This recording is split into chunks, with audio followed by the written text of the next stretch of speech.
الحمد لله رب العالمين نحمده ونستعينه ونستهديه ونستغفره ونعوذ بالله من شرور أنفسنا ومن سيئات أعمالنا من يهدي الله فلا مضل له ومن يضلل فلن تجد له وليا مرشدا أشهد أن لا إله إلا الله وحده لا شريك له وأشهد أن محمدا عبده ورسوله اللهم صل وسلم وبارك على محمد وعلى آله وأصحابه أجمعين اللهم رب اشرح لي صدري ويسر لي أمري واحلل عقدة من لساني يفقهوا قولي ولا حول ولا قوة إلا بالله العلي العظيم اللهم لا سهل إلا ما جعلته سهلا وأنت تجعل الحزن إن شئت السهلا ربي يسر ولا تعسر وأتمم بالخير أما بعد.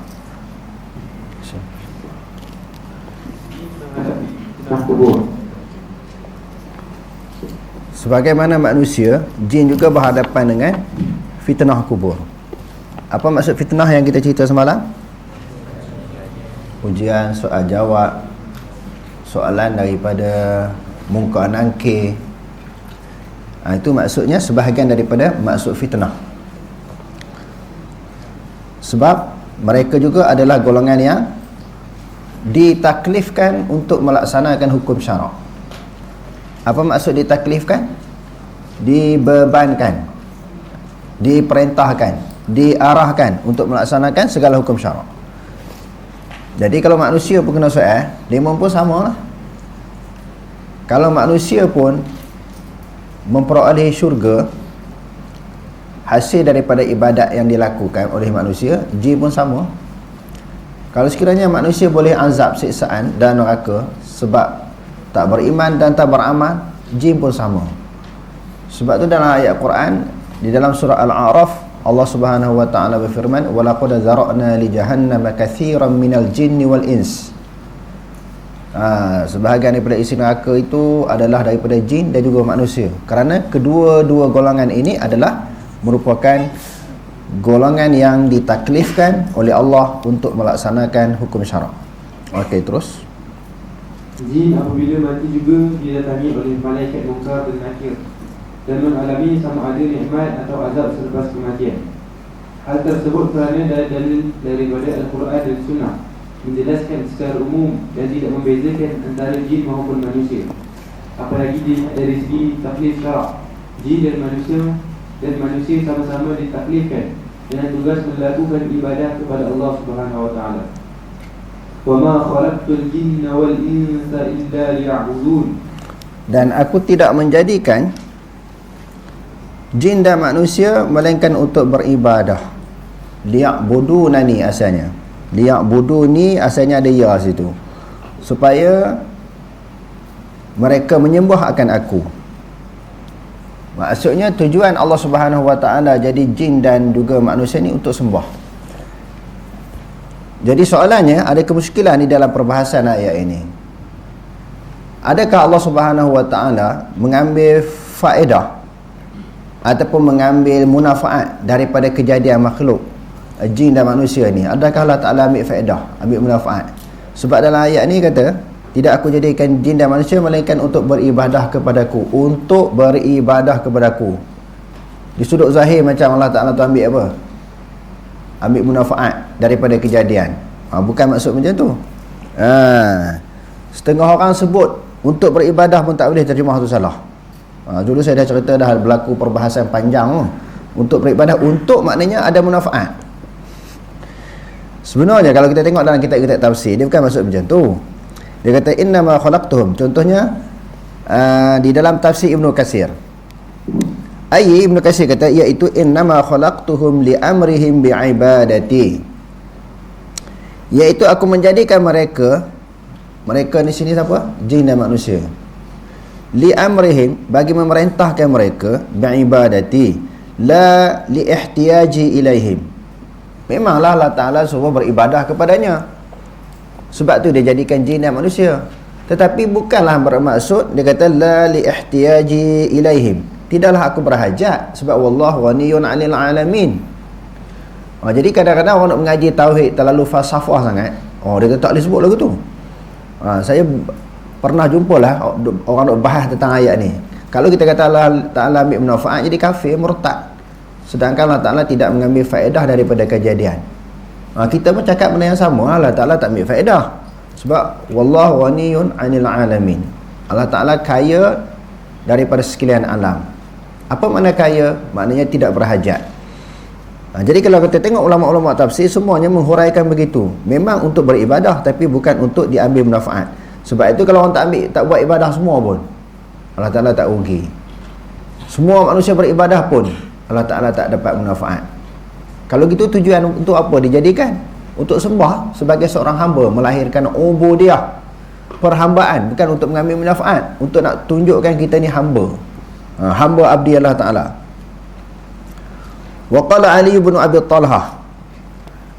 Jadi Ibnu Katsir menakarkan pula pendapat Ali bin Talhah. Dia kata yang dia petik daripada pendapat Ibnu Abbas, dinakalkan daripada pendapat Ibnu Abbas, Ani bin Abbasin illa liya'budun, maksud melainkan untuk beribadah itu ayy illa liyuqirru bi'ibadati tau'an wa karha, supaya mereka mengikrar, mengaku dengan beribadat kepadaku, sama ada dengan ketundukan, sukarela ataupun dengan terpaksa. Mesti kena buat. Rajin ke, malas ke, terpaksa ke, sukarela ke, kena. Sebab itu perintah. Wa hadza ikhtiyaru Ibnu Jarir. Inilah yang wa hadza ikhtiyaru Ibni Jarir. Inilah pilihan daripada Ibnu Jarir. Wa qala Ibnu Jurayj pula sebut illa liya'rifuni, melainkan illa liya'rifu, melainkan untuk mereka mengetahui ataupun mengenali akan aku. Wa qala Rabi' Ibnu Anas pula kata illa liya'budun ay illa lil ibadah, maknanya tidak bertujuan lain melainkan supaya jin dan manusia itu beribadah kepadaku. Apa maksud ibadah yang kita sebut dalam pelajaran kita yang lalu? Al-ibadatu wa ismun jami'un lima yuhibbuhu Allah minal aqwal wal af'al. Ibadah itu sesuatu yang dikasihi oleh Allah. Bila kita buat, Allah Ta'ala sayang, Allah Ta'ala suka, iaitu daripada perkataan dan juga perbuatan. Okey, terus firman Allah Subhanahu wa ta'ala, ulaika alladziina haqqa 'alaihimul qawlu fi umamin qad khalat min qablihim minal jinni wal insi innahum kanu khasirin wa likullin darajatun mimma 'amilu wa liwaffiyahum a'malahum wa hum la yuzlamun. Mereka itulah orang-orang yang pasti. Hak maknanya pasti, wajib. Alaihimul qaul, atas mereka itu perkataan. Perkataan di sini ketetapan. Perkataan di sini mereka itu pastilah memperolehi al-qaul, maknanya azab. Fi umamin, pada umat qad khalat min qablihin, yang terlalu daripada sebelum mereka, minal jinni wal ins, daripada jin dan manusia. Jadi dalam ayat ini pun menerangkan jin juga akan diazab apabila mereka derhaka kepada Allah, mereka lawan Allah, sebagaimana apa yang berlaku kepada manusia, memperoleh nikmat dan juga memperoleh azab hasil daripada perbuatan yang mereka lakukan. Innahum kanu khasirin, sesungguhnya mereka itu adalah orang-orang yang rugi. Bila dah masuk neraka rugi, masuk syurga untung, masuk neraka ni dia rugi hasil daripada kejahatan, kesalahan, dosa yang dilakukan di atas dunia.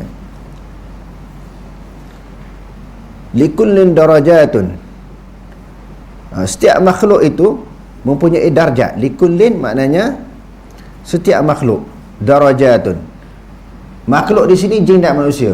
Kalau manusia melakukan ibadat yang banyak, pahala yang banyak, Allah Subhanahu wa ta'ala akan mengangkat darjat mereka. Begitu juga jin yang buat ibadat banyak, pahala banyak, Allah Ta'ala angkat juga darjat jin. Maknanya mustawa antara satu jin dengan jin-jin yang lain. Jin kita nak bagi apa, seekor ke seorang? Satu jin kalau seekor binatang kan. Satu jin dengan jin-jin yang lain tak sama darjatnya. Seorang manusia dengan manusia yang lain tak sama darjat. Dia berdasarkan kepada amalan masing-masing. Jadi kalau manusia dia ada darjat, apa maksud darjat? Kedudukan di sisi Allah hasil daripada ibadat. Jin pun sama. Jin pun sama punya darjat. berbeza di antara satu sama lain, mimma amilu, daripada sesuatu yang mereka telah lakukan. Manusia lakukan apa dapat darjat yang tinggi di sisi Allah. Jin buat apa amalan atas dunia ni, di akhirat juga dia akan dapat darjat di sisi Allah Ta'ala. Waliwafiyahum, dan supaya Allah Ta'ala menyempurnakan a'malahum, menyempurnakan akan amalan mereka. Maknanya tidak dikurangi sedikit pun pahala ibadat mereka, penuh, cukup, lengkap, sempurna. Wahum la yuzlamun, dan mereka tidak dizalimi. Jin dan manusia yang buat ibadat ni, Allah Ta'ala tak buat zalim. Tetap memperolehi ganjaran balasan yang setimpal dengan amalan yang mereka lakukan di atas dunia. Okey, terus tentang pentaklifan jin pula dapat dilihat dalam firman Allah Subhanahu wa taala. Maknanya jin juga ada taklif sebagaimana manusia yang kita sebutkan tadi. Jadi tentang pentaklifan, bebanan terhadap hukum syarak yang berlaku kepada jin ni, ada ayat yang berikutnya. Okey, terus. Ya qaumana ajibu da'iyallahi wa aminu bihi yaghfir lakum min dhunubikum wa yujirkum min 'adzabin alim. ومن لا يجب داعي الله فليس بمعجز في الأرض وليس له من دونه أولياء أولئك في ضلال مبين. Jin kata, sama-sama dia lah. Ya qaumana, wahai kaum kami, ajibu, sahutlah olehmu, terimalah olehmu, da'i Allah. Da'iya ni sirah apa ni? Raja kitab Da'iyah ni sirah apa? Bapak boleh jawab? Daripada perkataan apa madhi dia? Jadi Da'iyah ni sirah apa? Cuba tasrih doa sampai situ.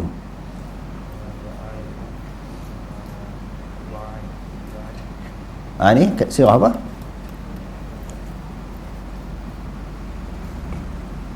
Tasrih boleh lah, tapi tak boleh nak terjemah. Manazimu sirah apa? Faris?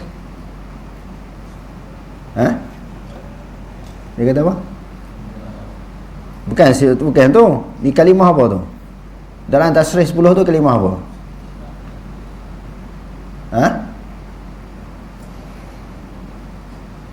Tak tahu? Isim fa'il. Jadi apa maksud di situ? Wahai kaumku, dia kata, sahutlah akan seruan.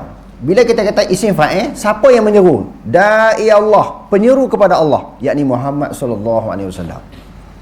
Itu terjemah tu nak kena betul. Bila isim fa'il, yang menyeru itu di sini bukan Allah, wakil daripada Allah, utusan daripada Allah. Siapa dia? Nabi Muhammad sallallahu alaihi wasallam. Ajibu, sahutlah olehmu, da'iya, akan penyeru. Isim fa'il. Penyeru apa? Da'i Allah, penyeru bagi Allah. Bila mudhaf ilaih dia ada takdir dengan apa? Min dengan lam. Di situ takdir dengan apa tu? Lam. Maknanya sahutlah akan penyeru-penyeru bagi Allah. Siapa yang menyeru bagi Allah? Yang dimaksudkan di sini Nabi Muhammad. Dia ada ajak orang kembali kepada Allah. Ajak jin pun kembali kepada Allah. Jadi jin ini kata, wahai geng-geng aku semua, kaum aku ni, sahutlah seruan Muhammad ni. Sebab tu dia isim fa'il. Sahutlah seruan Muhammad ni, maknanya berimanlah dengan dia. Terimalah apa yang disampaikan oleh dia. Terimalah apa yang disampaikan oleh dia. Wa aminu bih, dan berimanlah dengannya. Berimanlah dengannya. Nya sini kembali pada Nabi Muhammad juga. Yaghfir lakum, nescaya mengampun bagi kamu. Mengampun bagi kamu. Yang mengampun dosa siapa? Nabi Muhammad tak diampun dosa. Yang mengampun dosa Allah Subhanahu wa ta'ala. Yaghfir lakum, nescaya dia mengampunkan. Jawab bagi Amar tu. Dia mengampunkan bagi kamu min zunubikum, daripada dosa-dosa kamu. Bila beriman kepada Allah dan Rasul, bukan sahaja balasannya diampun dosa, wa yujirkum, dan menyelamatkan kamu. Allah Ta'ala menyelamatkan kamu min azabin alim, daripada azab yang pedih. Jin pun selamat kalau beriman kepada Nabi, bukan saja manusia, jin pun selamat. Jadi jin kata akan menyelamatkan kamu daripada azab yang pedih. Wa man la yujib, barang siapa yang tidak menyahut seruan da'i Allah, penyeru kepada Allah Ta'ala tadi, tak beriman kepada Nabi, falaisa bimu'jizin, tidaklah dia dapat melepaskan diri fil ardi, di atas muka bumi tak boleh nak lepas lah. Sentiasa diburu dengan siksaan, takut, dan sentiasa hati mereka tidak tenang bila azab itu mengepung mengelilingi mereka. Sebab apa? Kesan daripada tak beriman. Mukadimah surah apa? Surah Al-Baqarah. Allah Subhanahu wa taala membuat perumpamaan orang yang tak beriman seperti orang tak beriman, sebagaimana orang munafik ini, dia sentiasa berada di dalam keadaan terombang-ambing, takut. Seperti orang yang berjalan di waktu malam dalam gelap gulita. Bila datangnya cahaya, datangnya kilat, dia berjalan. Bila kilat tak ada, dia berhenti. Sebab dalam gelap sentiasa dihantui perasaan takut. Begitu juga jin yang tak beriman kepada Allah, takut. Takut kepada, maknanya siksaan yang datang daripada Allah. Walaisa lahu min dunillahi awliya, tidak ada baginya di sisi Allah Ta'ala itu pembantu, pemimpin ataupun penolong. Ulaika fi dhalalim mubin, dan mereka itu berada di dalam kesesatan yang nyata. Kalau manusia tak beriman, sesat. Jin yang tak beriman pun sesat juga. Maknanya kedua-dua mereka ini, yakni jin dan manusia, adalah golongan yang ditaklifkan melaksanakan hukum syarak. Okey, terus. Dosa-dosa yang menyebabkan berlaku azab kubur. Sebahagian daripada dosa yang dilakukan oleh manusia ni, dia ada azab di akhirat. Dan ada Allah Subhanahu wa taala, dia percepatkan azab di atas dunia, kena dah. Ada yang dalam kubur baru kena. Jadi di sini kita akan tengok beberapa hadis Nabi SAW. Sebahagian daripada kesalahan-kesalahan dan dosa-dosa yang dilakukan oleh manusia yang penyebab akan dikenakan siksa kubur. Okey, terus. Berdasarkan nas, terdapat dosa-dosa yang dilakukan seseorang di dunia yang akan menyebabkan dia dikenakan azab kubur jika meninggal dalam keadaan tidak sempat bertaubat kepada Allah Subhanahu wa taala. Antara yang menyebabkan seseorang dikenakan azab kubur ialah tidak beramal dengan Al-Quran setelah diberi kebolehan tentangnya, malas menunaikan solat, berbohong, berzina dan memakan riba. Hal ini dapat dilihat dalam hadis Samurah bin Jundab Al-Fazari radhiyallahu anhu yang menjelaskan Rasulullah sallallahu alaihi wasallam bersabda, "Qala li ama inna sanukhbiruka amma ar-rajul al-awwal alladhi ataita alayhi yuslahu ra'suhu bil hajari fa innahu rajulun ya'khudhu al-Qur'an fayarquduhu wa yanamu 'an as-salawati al-maktubah. وأما الرجل الذي أتيت عليه يشرشر شدقه إلى قفاه وعيناه إلى قفاه فمن خراه إلى قفاه فإنه الرجل يغدو من بيته فيكذب الكذبة تبلغ الآفاق وأما الرجال والنساء العراة الذين في بناء مثل بناء التنور فإنهم الزناة والزواني وأما الرجل الذي يسبح في النهر ويلقم الحجارة فإنه آكل الربا. Maksudnya, kedua-dua lelaki yang membawa aku itu berkata, kami akan memberitahu Tuan ke semua perkara yang Tuan lihat itu. Tentang lelaki pertama yang Tuan temui dalam keadaan kepalanya dipukul dengan batu sehingga pecah berkecai, ialah orang yang diberikan Al-Quran, iaitu menghafaz Al-Quran dan boleh membaca Al-Quran yang baik, tetapi dia meninggalkannya dan malas menunaikan solat. Tentang orang yang disangkut pipinya sehingga tembus ke belakang tengkuk dan disangkut pula hidung sehingga tembus ke belakang tengkuk. Begitu juga disangkut pula matanya sehingga juga tembus ke belakang tengkuk. Ialah orang yang keluar semenjak pagi daripada rumahnya lalu melakukan pembohongan sehingga pembohongannya tersebar secara meluas ke seluruh pelosok kawasan. Tentang lelaki dan perempuan yang berteranjang dalam tempat seperti dapur roti, mereka adalah orang yang berzina, lelaki dan juga perempuan. tentang lelaki yang berenang dalam sungai dan dilontarkan pula dengan batu ke dalam mulutnya, ialah orang yang memakan riba. Antaranya juga ialah menangisi kematian seseorang. Rasulullah SAW bersabda dalam hadis riwayat Ibn Umar daripada bakunya, al-maytu yu'adzabu fi qabrihi bima niha alaih. Maksudnya, orang yang mati itu diseksa di dalam kuburnya dengan sebab diraungi oleh ahli keluarganya. Ni kita dah bahas dah itu ya. Bukan semata-mata menangis sebab menangis itu disuruh. Kalau menangis biasalah bila mana-mana orang, individu, bila berlaku kematian kepada kaum keluarga dia sedih sehingga membawa kepada ketangisan. Dalam hadis ni bukan maksud menjatuh. Menangisnya menyebabkan mayat kena seksa dalam kubur. Tak. Dia menangis itu dia sampai sekali meratap kerana disuruh.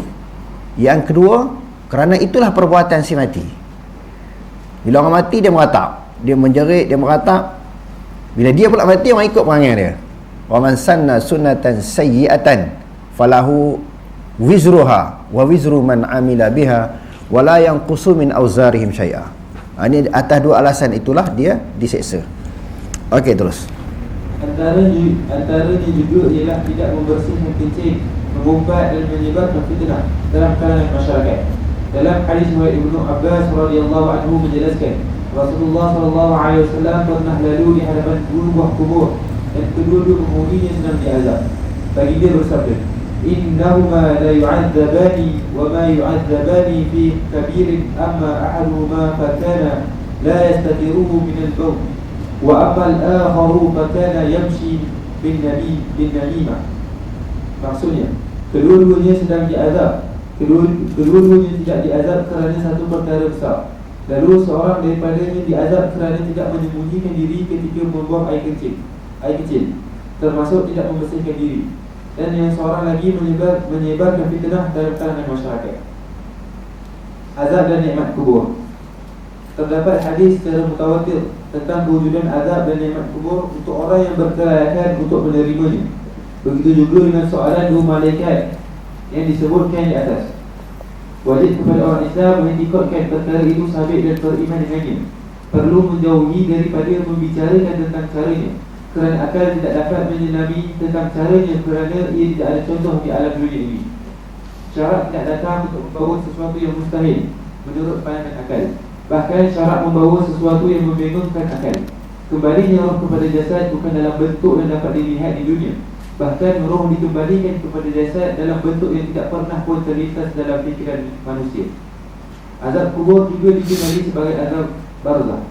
Setiap orang yang mati dan berhak mendapat azab tersebut akan memperolehnya tanpa mengira sama ada ia dikuburkan ataupun tidak dikuburkan, dimakan binatang buas atau terbakar.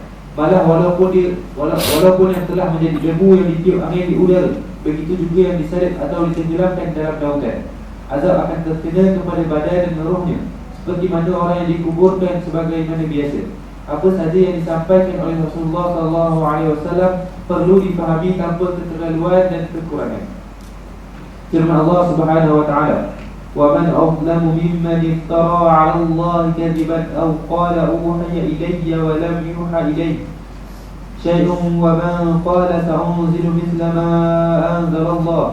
Walau tara idh zalimuna fil ghamaratil maut wal malaikatu basitu aydihim akhriju anfusakum al-yawma tujzauna 'adzabal huni bima kuntum taquluna 'ala Allahi ghairal haqq wa kuntum 'an ayatihi tastakbirun. Di dalam hadis yang diriwayatkan oleh Imam Muslim, Rasulullah cerita ada orang zaman dulu, yakni Bani Israel dulu. Seorang tua dia mewasiatkan kepada anak dia, kalau aku mati besok, mayat aku, jenazah aku ni bakar, lepas tu tabur dalam laut. Sebab apa? Dia takut, dia rasa dia banyak dosa, dia takut Allah Ta'ala seksa.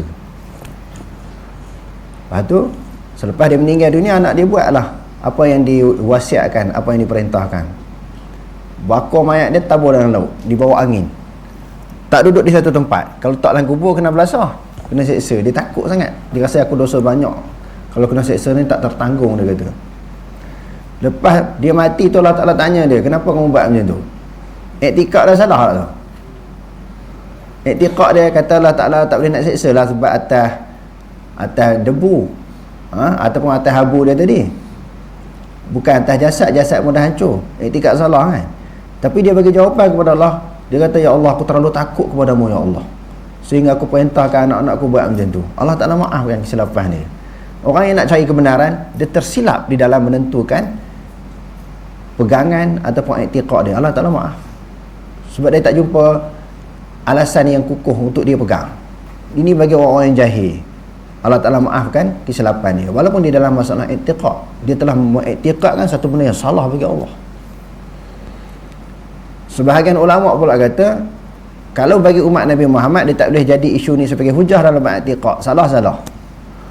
Lebih-lebih lagi termasuk di dalam al-ma'lum minad-din bid-darurah atau ma'ulima minad-din bid-darurah, sesuatu yang menjadi pengetahuan umum mesti kena tahu. Ini cerita Bani Israel tak ada kaitan. Ini pendapat yang kedua daripada kalangan ulama. Jadi maknanya, kesimpulannya, walaupun mayat itu dah jadi debu, tetap kena seksa juga kalau dia orang berdosa. Ada di agama-agama dalam dunia, saya tengok dalam YouTube, dia bakar. Di India sana bakar mayat. Abu tu tahu dalam laut, tahu dalam sungai, tahu dalam laut. Mungkin sebahagian daripada kepercayaan mereka bahawa mayat tidak diseksa dah sebab tinggal abu lagi. Bukanlah orang yang nama Abu tetap kena seksa. Dia mati sebab kena seksa juga kalau dia buat dosa kan. Maknanya itu kepercayaan orang-orang yang bukan beragama Islam.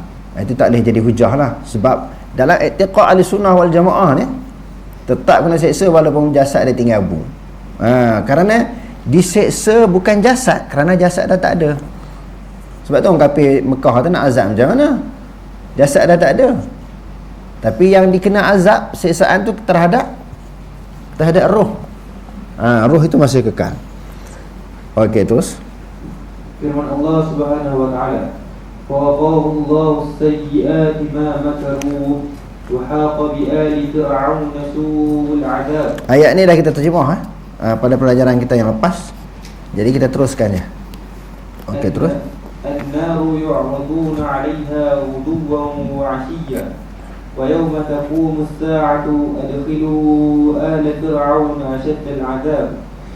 Fawaqahu Allahu sayyi'ati ma makaru. Telah memelihara akannya. Nya tu siapa tu? Nya di sini maknanya Nabi Musa AS. Telah memelihara akannya, menjaga akannya Musa oleh Allah.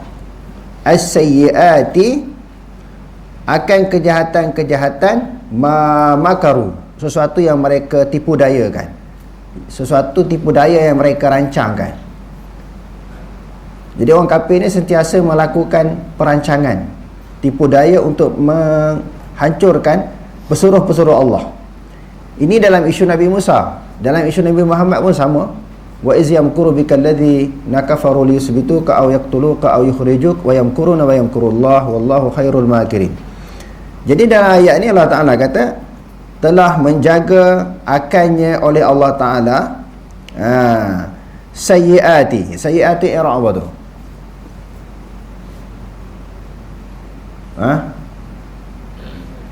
Mafu apa? Apa jawapan tadi? Maf'ul sani. Dia ma'rifah kan nakirah?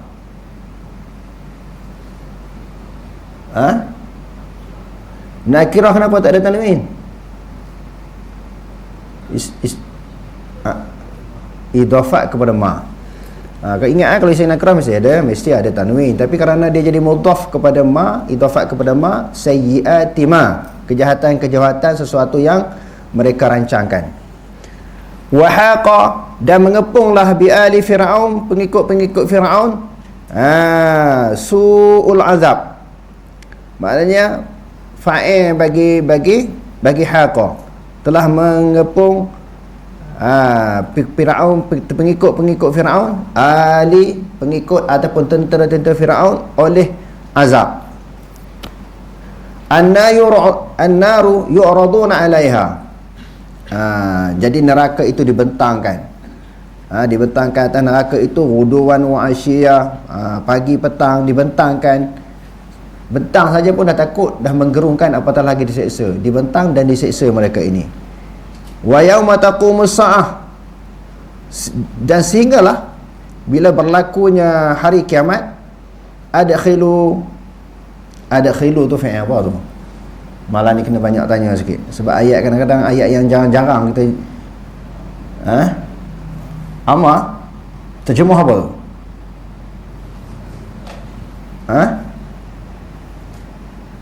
Daripada fi'il madi apa dia?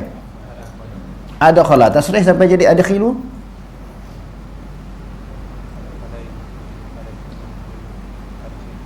Adkhilu. Kalau udkhulu, masuklah olehmu. Allah Ta'ala suruh masuk. Kalau adkhil, Allah Ta'ala perintahkan supaya memasukkan. Allah Ta'ala perintahkan malaikat memasukkan pengikut-pengikut Firaun kepada azab yang bersangatan dahsyat. Asyaddan azab, sedahsyat-dahsyat azab. Hendaklah memasukkan. Akhrish, bawa keluar. Akhrish qalamak min jaibik. Akhrish qalaman min jaibik, bawa keluar pen daripada poket. Dia tak kata ukhrush, keluar olehmu, maknanya dia suruh orang tu keluar. Kalau akhrish, bawa keluar. Istakhrish, minta bawa keluar. Astaghfirullah, aku minta ampun. Istaghfir, minta olehmu keampunan. Mintalah olehmu keampunan. Di sini kita maksud apa dia? Hendaklah memasukkan, bukan hendaklah kamu masuk. Siapa nak masuk dalam neraka? Siapa pun tak nak masuk neraka. Kalau syurga memang dia suruh udkhulu, masuk. Tengok dengan ayat-ayat berkaitan dengan syurga. Kalau neraka dia kata adkhil, hendaklah memasukkan. Allah Ta'ala perintahkan malaikat memasukkan orang kafir dalam neraka. Kalau suruh masuk sendiri dia nak. Taubatlah dia tak nak masuk Sebab tu wa ilaina turja'un wa ilaina yurja'un, kepada kami mereka dikembalikan. Bukan saja-saja manusia akan bertemu dengan Allah Ta'ala. Manusia akan ditarik, dipaksa bertemu dengan Allah. Kalau orang kafir pun dan orang buat maksiat dimasukkan, suruh masuk secara sukarela. Taubat dia tak masuk dalam neraka. Siapa nak terjun dalam neraka sendiri-sendiri? Mesti dipaksa masuk. Okey, terus. Firman Allah Subhanahu wa taala, "Yuthabbitullahu alladhina amanu bil qawli tsabiti fil hayati dunya wa fil akhirah. Wa yudillullahu adh-dhalimin wa yaf'alullahu ma yasha'." Sabbata yusabbitu tatsbit. Tasbit ini maknanya menetapkan. Sentiasalah. Sebab apa terjemah sentiasa situ?